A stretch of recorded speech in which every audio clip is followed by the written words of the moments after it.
Hey, this is Freddy Villano from Bass Gear Magazine, talking to Billy Greer from Kansas about Kansas's new record, Another Fork in the Road, 50 Years of Kansas.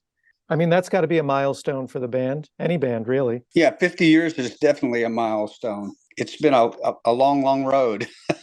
And our new album is called Another Fork in the Road. So there you go. Yeah. What's the fork pose for you? Which way to go from here? Yeah, what do we do now? Yeah.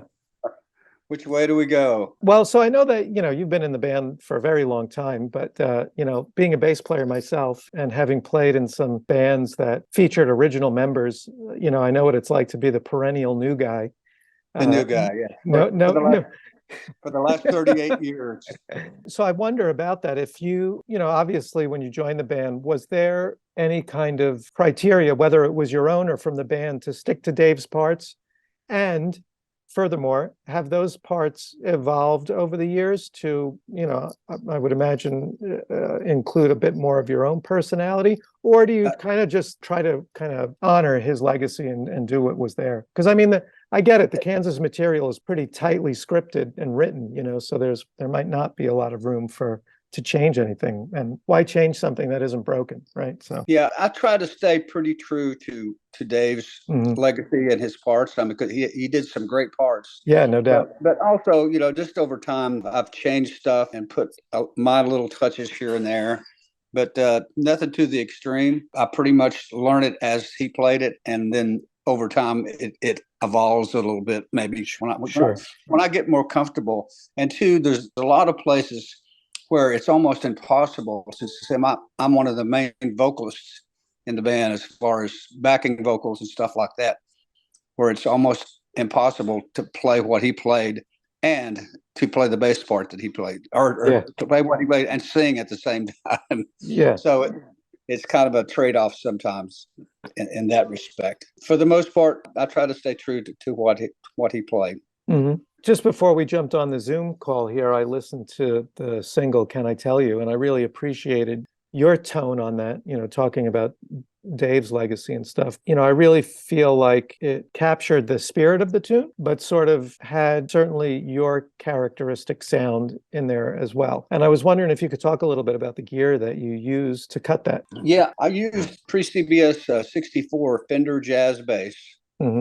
Which I've got Bartolini active pickups in, and I use a little Sansamp. So it's actually a DI, but it adds a little bit of like amp type distortion, a little overdrive to the sound. And then I run that into another DI, an Avalon, and then straight into the board. So there's no amp or no miking of amps or anything like that. That's the sound I've used on the last 3 Kansas records that have been recorded. We got the inner monitors about 20 years ago. It was just getting beyond the point to where our front of house guy controlled the mix. There's too much sound coming off stage. So we all kind of got rid of the amps blaring toward the crowd. And it was a learning curve getting used to playing without having my amp with me. But now that I'm used to it, I love it. Yeah. I really do. And probably, even though I have to have hearing aids for the most part to listen to TV or things like that, obviously from listening to the bass and the drums pounding right beside me for all those years, I'm able to protect my hearing now, which otherwise I'd probably be totally deaf by now. Yeah, that's a good thing. I feel like most bass players that I speak to have a real love-hate relationship with in-ear monitors. They either like them or they don't. There's not much middle ground. Yeah. And I think that has to do with, we're used to feeling the resonance of the bass amp through the floor and, the air moving, because it's a real unidirectional sound. And I wonder if that was part of the learning curve, losing that? It was kind of, and two, we started out, we didn't have ambient microphones. When we first started, the first few gigs before we finally figured it out and set up the ambient microphones, it's like playing naked, in front of a crowd. That's the way it made you feel, like a deer in headlights, because you couldn't hear any reaction from the crowd and the room noise, and it just felt so alone. And then that problem was solved with putting 2 big, large diaphragm microphones on either side of the stage, pointed out toward the crowd, being able to control how much ambience you want to hear in your head. The movement of the air was another thing I had to get used to. Yeah. But I think I've gotten used to it now. One point I found that I needed to like keep one of the ears partially out. I finally got used to having both my ears completely shut off and just using and got used to that. So I'm real comfortable with that now. Yeah, that's cool. Yeah. Are you using the same bass live, or do you use anything? I used to have this really cool custom-made bass. A friend of mine in Savannah made it for me out of African zebra wood, and it had fiber optic fret markers controlled with a AA battery, which were like more like laser beams. They were so bright. You can see them in the dark right before you go on stage, right? Yes. That was so cool because sometimes, when you're starting in a completely dark stage and you're not starting with an open string or somewhere unusual on the neck where you can't feel just right off the bat, that comes in real handy. But they've come out with this external system now that I've been using that runs off of a little those little 2032 batteries. They're a little flat, like a dime size battery. You know what I'm talking about? Nickel size. Yep. They have a little strip that runs along the top of your neck, which is LEDs. So I've still got that for my old Fender. Yeah, so it's the Fender with the Bartolinis that you were talking about that you recorded with. That's your live bass too. Yeah, I do. I love those. Just great sounding pickups. And I was able to install them and get a battery in without having to do any routing or any damage to the instrument. I still have all the original stuff with this bass.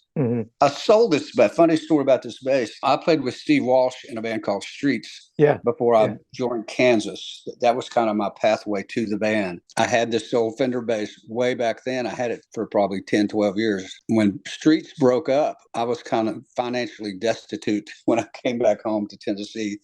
I had 2 children, so I had to sell that bass, and I sold it for $500.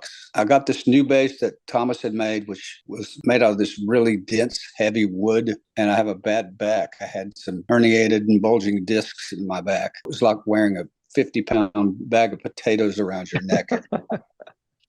And I just couldn't take it anymore. I played it for about 5 years. A great sounding bass and great looking bass. It's really amazing. But this old Fender just weighs it's like balsa wood. It's just, it's so light and so comfortable. I was able to track down the guy I sold it to. He still had the bass, and it was just sitting underneath his bed. And it took me about 2 months to wear him down to finally sell it back to me. And he sold it back to me for one of my bass I had been using on stage. It's P-bass, jazz bass configuration. A Fender, $3,500. Oh my! It was worth it. My wife bought it for me as a birthday present. I'm so glad to have it back. But that's my baby. Yeah. I mean, when you connect with an instrument, it's hard to really put a value on it. So I understand. I thought for a while he wasn't going to sell it back to me. But I just said, look, I need this bass. I need it so bad. And you're not using it. If I ever decide to sell it, you have the first crack at it. I'll never sell it. But anyway, so I've been using that for about, 5 years now. When I got that bass back. But it just sounds good. It feels right. Like you said, I've got that connection with it. What are you stringing it up with? We're using the Darios. I think I'm going 45 through 105. That's their version of light, maybe. I'm not sure. Medium light, maybe. Might be medium light. I think it is 45 to 105. Light is, I think, 40 to 100 or 45 to 100. Yeah, that's what I used to use. And then we started using those medium lights. Maybe getting over less fret rattle or whatever. I like really low action on the bass. Sure. That's what I've been using for several years now is the Darios. Yeah. Who were some of your influences when you were younger? Like what got you into bass at first? When we saw the Beatles on Ed Sullivan's show, which I'm sure you haven't heard this before. My brother and I, my brother's 2.5 years older. And we saw the Beatles and we decided that we want to do that, So we put a band together, a bunch of, friends of ours. We had one cousin who had a guitar and he knew a couple of chords. And we just basically started from scratch. I was just designated as the bass player. I'd never, I didn't play bass and then decided to put a band together. It's just like we put a band together and we started learning how to play the instruments. Oh, there's some thunder in the distance now. Yeah, okay. Don't know if you can hear that or not. But So I was the designated bass player, and then Some would say you drew the short straw. it's actually more complicated than that. I wasn't No, even I know. I, Yeah. Yeah. I wasn't even supposed to be in the band because I was so much younger. So he had Oh. all the guys that were his age. Uh, And the guy that was going to be bass player, his dad wouldn't buy him an instrument. so so they came to me and, will you be the bass player? And I was, okay. And you sing too? Yeah, I sing. So I'd always sing the lead parts in like school plays and stuff like that. So well, I was the lead singer by default. uh-huh. And we still have that band together. A couple of the members have passed on, but we still do every Thanksgiving. My brother is a bluegrass player, and he has a little venue here in our hometown. He bought the old hardware store that was here when we were kids, and half of it is an antique shop because his wife is into picking and selling and Uh-huh. that kind of thing. And he took the other half where they stored fertilizer and feed and things like that and turned it into a bluegrass venue. So he has a show every third week and each month. It's called Bluegrass at Bellamy's. Bellamy's Okay. was the name. And so it holds about 200 people. So we still got the same old band, the odds and ends, what we were called. And we do the Friday and Saturday after Thanksgiving every year, and except during COVID, of course. But Uh-huh. we did it for the first time post-COVID this past Thanksgiving, Uh-huh. and so sold out 2 nights. So, Well, yeah. and have a good and play the same song list that we played back in high school when we were playing sock hops and fraternal clubs and things like Uh-huh. that. Yeah, it's a lot of fun. Right on. That's very cool. Was it the same? I mean, how are your bluegrass chops? My bluegrass chops suck. My brother's a pretty good mandolin player, but he's the drummer in the odds and ends. So, Okay. but he's got 3 or 4 bands that he plays around in. So Uh-huh. he's been retired for several years. Yeah. So he needed something to occupy his time and spend his money on. So he's got a mandolin leaning against every wall in his house and has a good time just going out and playing and makes money. Yeah. It's always interesting to me that offshoot projects or side gigs, even if they're for fun, how they influence, somebody's main project, just having the experience of going off and playing with different musicians or playing a different genre of music can help one come back to their main project with Absolutely. some Yeah. different insight, or even if it's some other inspiration. I wonder if you find that's true. Yeah. I do find that's true. I had a great time about a month ago. An old friend of mine. Let me back up, lay some groundwork. In 1990, Kansas took about 2 years off. That's when grunge had hit the scene, and we had about killed us. The promoters were telling us we can't book you anymore. Our manager quit and went. He started. I can't blame him. He started working for Oliver Stone as his musical director. So Phil, who had always been the co-manager, Phil's the drummer in the band.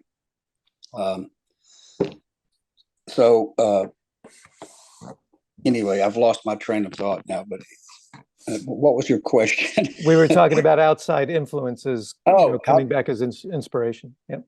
Yeah. So I got together. I got a call from a friend of mine. I had gone during that time off and played with a band called the Outlaws, a Southern rock band. Sure. Yeah. Green Grass and High Tides. Yeah, absolutely. So I went off for a year and played with them, and had just a great time playing in that band. And it was completely different, but it was still a really good band. And the guitar player in the band, Chris Hicks, who now plays for Marshall Tucker. Okay. Yeah. He called me up, and he had a little gig in the Savannah area where I live right now. And he said, "You want to come out and play with me?" So we went out and did that. Took a bass and an acoustic guitar, and just the two of us, and did a couple of long sets, and had just a great time.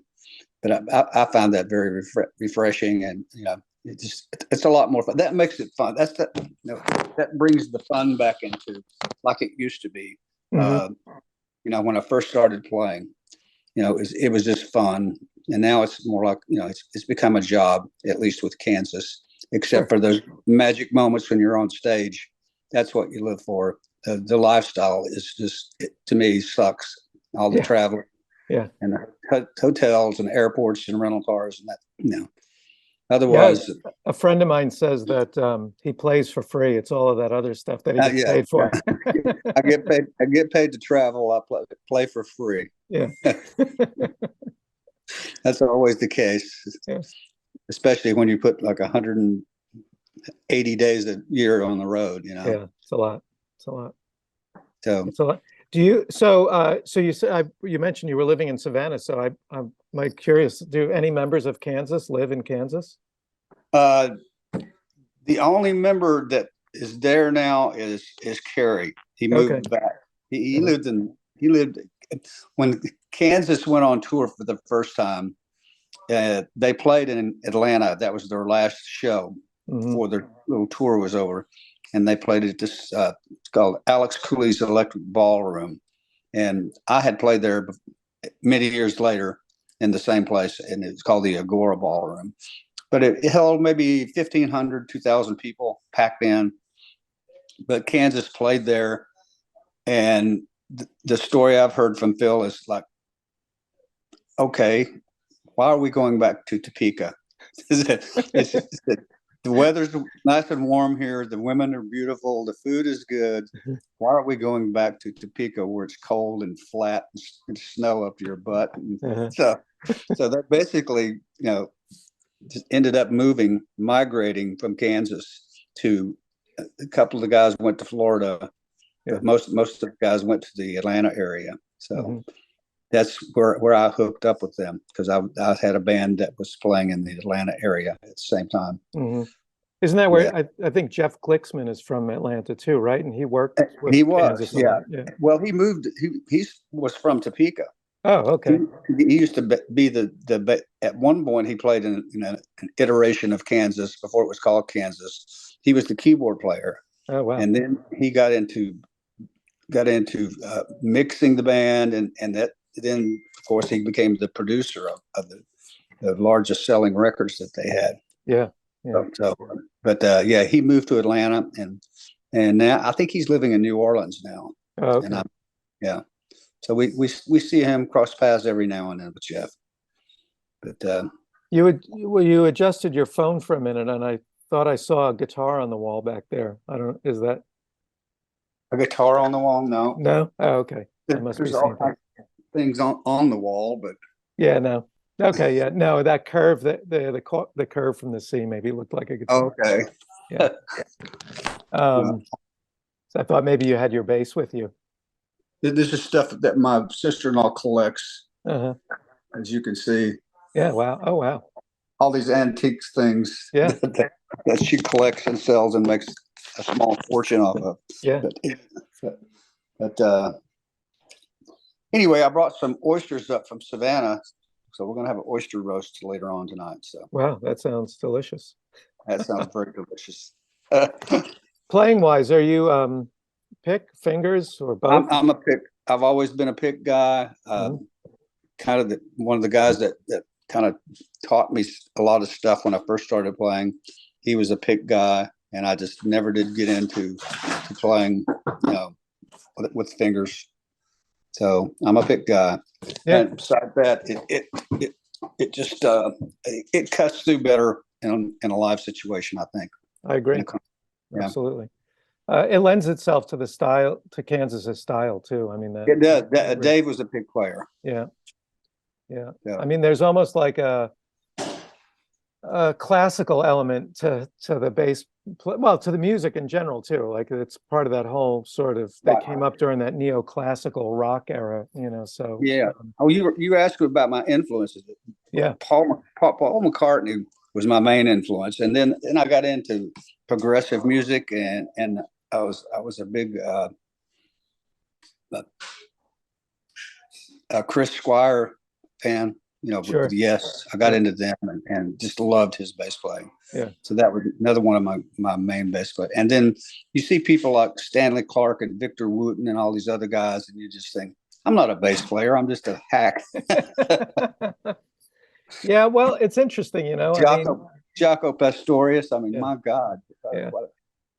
So It's a whole other, there are bands, there's solo artists, there's room for everybody. I think my big advantage was the fact that I was a lead singer that could play bass. Yeah. And there are lots of better bass players than me around there, but I always got the job because I could fill in that gap of singing lead or singing backing vocals. And I think that's what got me my job with Steve Walsh in Streets. Mm-hmm. When I went into that band, he had three of the guys, and already Mike Slamer on guitar, Tim Garrett on drums, but neither one of those guys really sang much. So he needed a good, strong vocalist. And I think that's what cemented my gig with Steve, which carried me over into Kansas as well. Mm-hmm. Because Robbie was his second vocalist in that band, and Robbie wasn't playing with the band at the time. Right. And Richard doesn't sing, Phil doesn't sing, and Steve Morse had never really, he's an instrumentalist. Yeah.